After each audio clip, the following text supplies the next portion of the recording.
Ini saya mau diskusi Ustaz, curhatan gitu Ustaz ya. Ya, betul. Gini.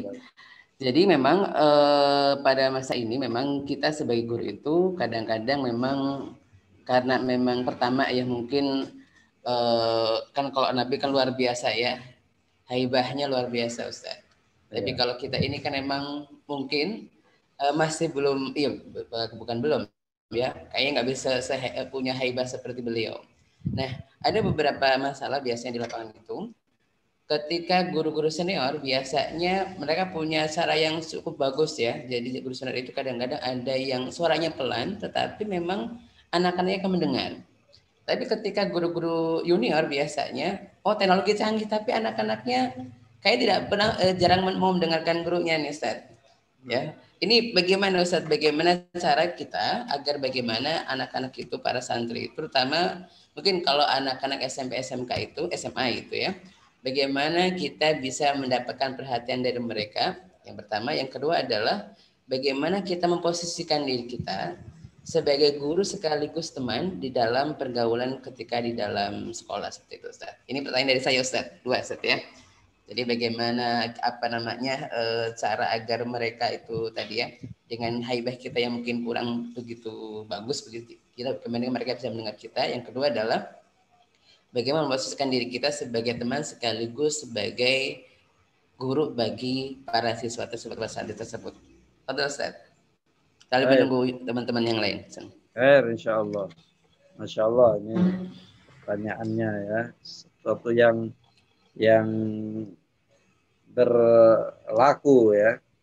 Jadi memang kita ya sebagai guru, terutama guru di kalangan ya anak-anak yang mereka mungkin masih ada rasa terhadap pelajaran atau rasa ngeri, takut.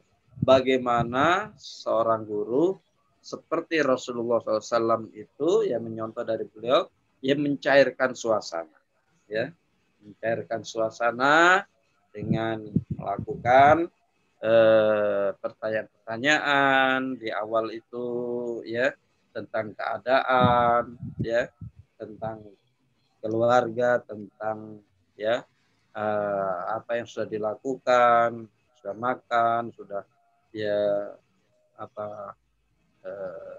tadi menggosok gigi dan lain sebagainya, hal-hal yang mencairkan suasana sebelum pelajaran yang mungkin dianggap beban oleh murid gitu ya. Nah, cara seperti ini adalah sangat baik ya untuk tersampaikannya pesan-pesan yang akan disampaikan kepada anak-anak tersebut ya.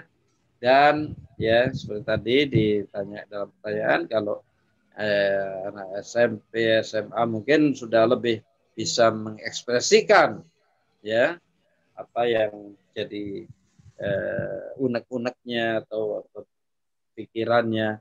Tapi kalau anak-anak SD bagaimana? Nah, dan di sini perlu seorang guru itu melakukan ya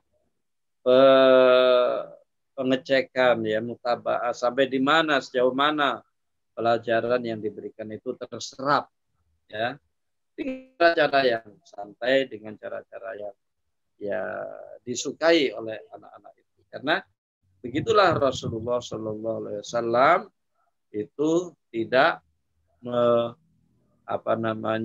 membuat sahabat-sahabat itu terbebani dengan beban yang berat begitu, tapi dengan santai saja maka itu bisa mencairkan suasana ya.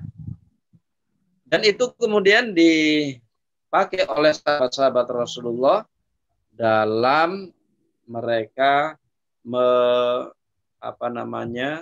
menyampaikan ya, berdakwah kepada masyarakat ya, seperti yang terjadi pada Ibnu Abbas ya. Ibnu Abbas ini sahabat Rasulullah SAW yang masih muda pada saat itu, pada saat Rasulullah hidup ya, dan kemudian ya setelah Rasulullah wafat, Ibnu Abbas dengan banyaknya ilmu yang dimilikinya ya, kemudian mengajarkan, sehingga dia punya murid-murid, ya, murid-murid dari kalangan tabi'in namanya, ya. Mereka para tabi'in ini mendapati sahabat, tapi tidak melihat Nabi, tidak pernah bertemu dengan Nabi, ya. Nah, maka mereka diajar oleh Ibnu Abbas. Suatu ketika Ibnu Abbas ini sedang sholat sunnah, ya. Nah, murid-muridnya Ibnu Abbas ini ada di situ. Yang namanya muridnya Ibnu Abbas tentu orangnya cerdas-cerdas, gitu kan? Cerdas-cerdas karena mereka dibimbing, diajar oleh sahabat Nabi, gitu kan? Nah, saat Ibnu Abbas sedang sholat sunnah, ya, dan murid-muridnya ada di situ, datanglah seseorang, ya, datang seseorang yang bertanya, ya, ada suatu masalah, ya, masalahnya yaitu bahwa dia keluar air, ya, air madi, ya, dari keluarnya, sedangkan, ya, dia tidak merasa mempunyai hasrat nafsu, nggak ada, keluar air, ya. Maka karena Ibnu Abbas sedang sholat, orang itu bertanya, adakah di antara kalian yang bisa memberi jawaban fatwa?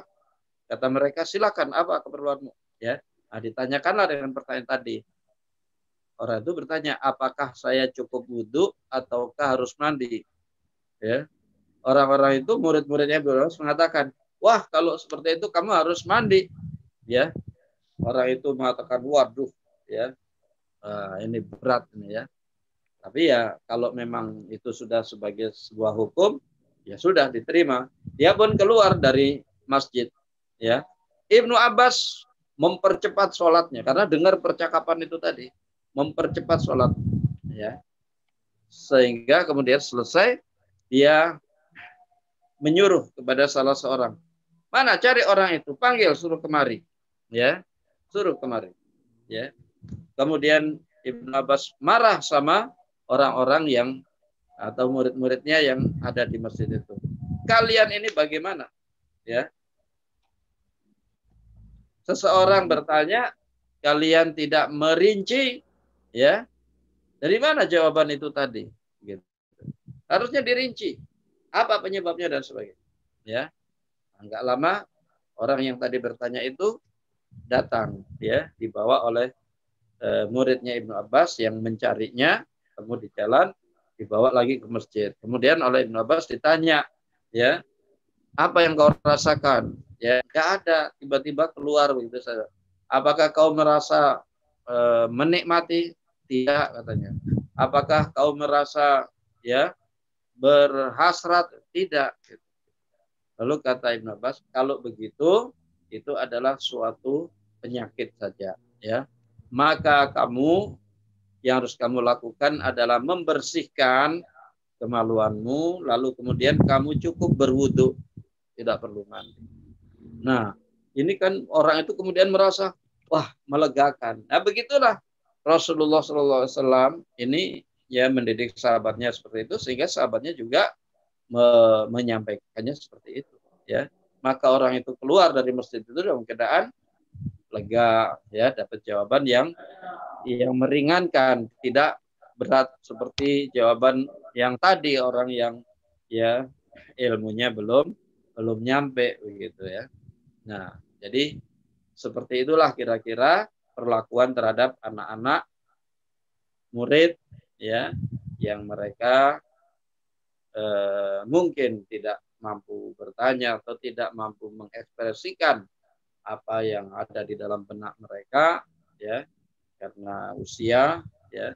Nah, maka seorang guru hendaknya mampu membangun, ya, memotivasi anak-anak itu untuk bertanya atau untuk, ya, mengajukan apa yang ada di dalam benaknya, sehingga, ya, semuanya terselesaikan dengan baik. Wallahu a'lam bishawab. Baik, Ustaz. Syukran, Ustaz, ya, atas jawabannya. Baik, ini ada pertanyaan via chat dari Hans D. Ustaz Kandi mungkin ya. Atau seperti apa? Ini tentang pengistilahan tarbiyah, taklim, dan takdib, Ustaz. Jadi karena kalau dalam pendidikan itu ada istilah tarbiyah, taklim, dan takdib. Kalau pendidikan kita di sekolah-sekolah itu masuk kategori yang mana, Ustaz? Tarbiyahkah, taklimkah, atau takdibkah begitu, Ustaz? Iya. Jadi tarbiyah, ya. Tarbiyah ini, ya. Jadi ada taklim, ya. Taklim ini biasanya dalam kelompok yang besar, yang banyak, ya. Yang seseorang menyampaikan pada audiens yang banyak. Misalnya taklim di masjid, gitu kan. Ada pembahasan tentang fikih misalnya. Nah, ini taklim, menyampaikan, ya.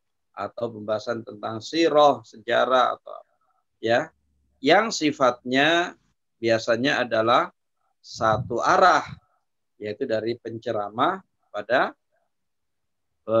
pendengar, para hadirin, begitu, ya. Selesai taklim mereka pulang. Nah, ini taklim, ya. Kemudian kalau tarbiyah itu orang-orang yang lebih serius, ya, hadirnya. Kalau taklim dia hadir, yang enggak hadir.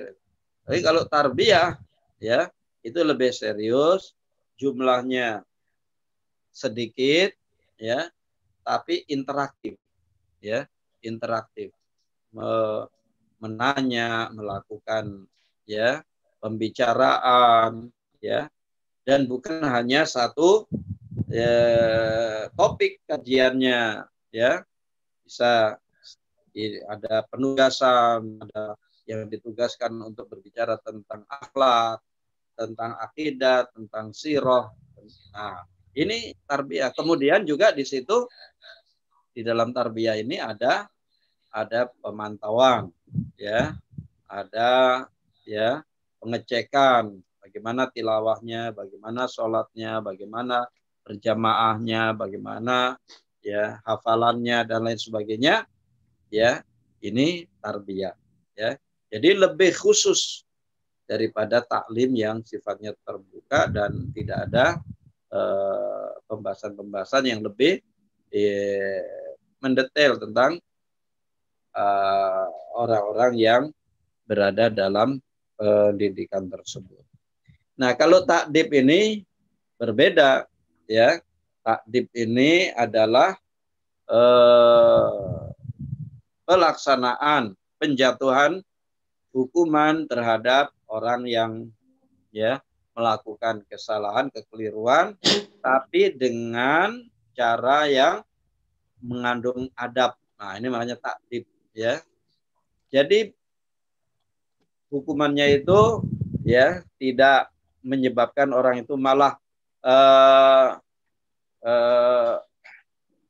lari, Ustaz, ya. Kenapa? Orangnya dilari, Ustaz. Nah, supaya orangnya tidak lari, ya. Bagaimana takdib itu memberikan sanksi, tapi orangnya betah, gitu, berada di situ. Nah, misalnya, ya, seseorang tidak membaca Al-Quran misalnya, ya. Nah, ini kan suatu hal yang tidak pantas. Ini Al-Quran ini kalamullah, masa ditinggalkan begitu, malah ditakdib oleh dia. Kamu harus baca berarti setiap harinya 2 halaman, kalau biasanya 1 halaman, gitu. Atau kamu harus baca 2 juz karena biasanya 1 juz. Nah, takdib ini adalah untuk hukuman tapi mendidik sifatnya, ya. Atau kamu harus bersedekah, ya. Nah, jadi hukuman tapi mendidik, ya. Atau, ya, seseorang yang, ya, lalai dari melakukan. Kalau dulu, ya, zaman as-salafus soleh, orang-orang terdahulu yang soleh, mereka mentakdib diri mereka, ya, mentakdib diri mereka. Misalnya ada seseorang yang tidak sholat malam, ya, maka dia merasa menyesal di pagi hari. Kenapa tadi malam saya kok lalai ketiduran, nggak sholat malam? Akhirnya pagi itu dia bersedekah. Ya, ini kan berat. Apalagi orang dulu, ya, ulama itu hartanya ya pas-pasan saja. Tapi dia paksakan, dia bersedekah sebagai, ya, hukuman atas dirinya. Ada orang yang membuat hukuman untuk dirinya karena saya telah ghibah, membicarakan keburukan orang lain, saya berpuasa atau saya bersedekah atau menghukum diri. Nah, jadi ini adalah takdib, itu adalah menghukum tapi mendidik, ya. Tidak menghukum tapi tidak mendidik. Apa? Ya misalnya memukul dengan keras atau apa, ya. Ya, makanya Rasulullah dalam mendidik, ya, dalam pendidikan juga telah memberikan arahan, ya. Misalnya, ya, muru auladakum bisolati inda sab'in wadribuhum inda ashrin, ya, wa farriqu bainahum fil madaji. Suruhlah anak-anak kalian untuk sholat ketika umurnya sudah 7 tahun, ya. Nah, ini ada batasan. Jadi kalau anak belum 7 tahun nggak usah dipaksa-paksa, harus sholat, harus, ya. Belum 7 tahun Rasulullah mengatakan itu, menyuruh itu 7 tahun. Itu pun tidak dipaksa, disuruh saja, ya. Kalau dia tidak sholat, ya masih belum layak untuk kemudian dihukum, ya. Tapi baru disuruh, diajak, ya. Kemudian kalau 10 tahun masih belum sholat, baru itu dipukul, ya. Dan pukulannya pun Rasulullah mengatakan dalam hadis yang lain, ghair mubarrah, ya. Pukulan yang mentakdib, pukulan yang mendidik, ya. Orang itu, anak itu merasa bersalah tapi tidak menyebabkan misalnya luka-luka. Jangan dipukul pakai tongkat yang kemudian akan menyebabkan memar-memar gitu, ya. Cukup dengan lidi saja, dengan lidi, sehingga sakitnya terasa tapi tidak menyebabkan bahaya, tidak luka misalnya, ya. Jadi takdib itu seperti itu, ya. Dan pisahkanlah mereka kalau seumur 10 tahun ke atas dari tempat tidur, ya, laki dengan perempuan dan sebagainya. Nah, itu adalah bagaimana Rasulullah SAW memberi, ya, fase-fase dalam pendidikan, ya. Fase-fase ini harus diperhatikan juga, ya. Dan ini menunjukkan betapa dalam pendidikan ini tidak bisa dan tidak boleh, ya, sesuatu itu diberikan tanpa melalui fase-fasenya atau melakukan sesuatu yang tidak mengandung pendidikan di dalamnya, ya. Ketika ada seorang sahabat yang, ya, tidak berangkat berjihad, ya, padahal dia mampu, deh, ditakdib oleh Rasulullah SAW. Dengan apa? Takdibnya bukan hukuman ini itu, ya. Tunggu, ya, keputusan dari Allah. Dan selama keputusan belum datang dari Allah, tidak ada yang boleh berinteraksi dengannya, tidak boleh berbicara. Dia kesepian di Madinah, ya. Nah, begitulah takdib Rasulullah terhadap orang yang tidak melaksanakan perintah Allah. Ini buat orang beriman, tapi orang munafik nggak ikut jihad, ya. Kemudian ketika Rasulullah balik, mereka mengajukan alasan, afwan ya Rasulullah, begini, saya nggak ikut karena, ya, keluarga sakit. Ya udah, minta dimaafkan Rasulullah. Ya udah, Rasulullah memintakan ampun begitu. Dan selesai, ya. Sebab orang itu, namanya orang munafik itu kan penuh kebohongan. Ya. Tapi kalau orang yang beriman, Rasulullah mentakdib dengan serius, sehingga orang itu, ya, betul-betul merasa bersalah dan betul-betul berusaha untuk tidak mengulangi lagi, ya. Wallahu